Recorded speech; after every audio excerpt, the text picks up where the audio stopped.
ఈ ఎవరు కనిపెట్టారో ఏమో గాని కనిపిస్తే నేనైతే దండేసి దండం పెడతానండి.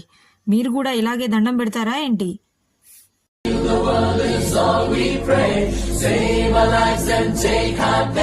చిన్నపిల్లల తల్లికి ఎలా ఎనర్జీ లెవెల్స్ క్యాలిక్యులేట్ చేస్తారో తెలుసా? టీ తాగక ముందు ఇలా ఉంటది పరిస్థితి, ఇక టీ తాగాక ఇలా ఉంటదన్నమాట. అన్ని పనులు అయిపోతాయి.